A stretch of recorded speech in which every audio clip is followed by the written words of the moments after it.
اشفاق احمد صاحب فرماتے ہیں کہ سندھ میں صحرائے تھر میں کسی مقام پر ڈیرا لگا رکھا تھا۔ ایک بستی سے بہت سے لوگ نکلتے، بکریاں جانور چرانے جاتے، کچھ شہر کھو جاتے، کچھ مختلف اجناس بیچنے جاتے۔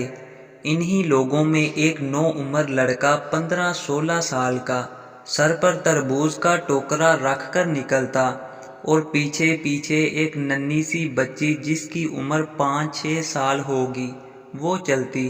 میں نے پوچھا تو پتہ چلا کہ ماں باپ مر چکے ہیں، اس لیے لڑکا تربوز اور کبھی خربوزے دوسری بستیوں میں جا کر بیچتا ہے اور بہن کو بھی ساتھ رکھتا ہے، گھر اکیلے نہیں چھوڑتا۔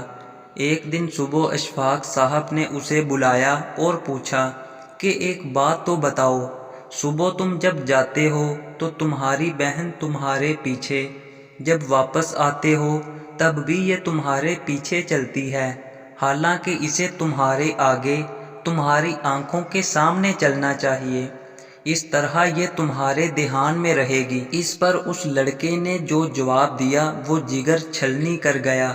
کہنے لگا، جناب آپ کو پتہ ہے گرمی سخت ہے اور سورج آگ برساتا ہے، جب میں سر پر ٹوکرا رکھ کر چلتا ہوں تو پچھلی سمت میرا سایہ بڑا بنتا ہے۔ میں چاہتا ہوں کہ یہ میری بن ماں باپ کے بہن میرے سائے میں رہے، میرے سائے میں چلے اور دھوپ سے بچی رہے۔ اشفاق احمد فرماتے ہیں کہ آنسو تو روکے نہ رکتے تھے، ساتھ آہیں بھی نکل پڑیں۔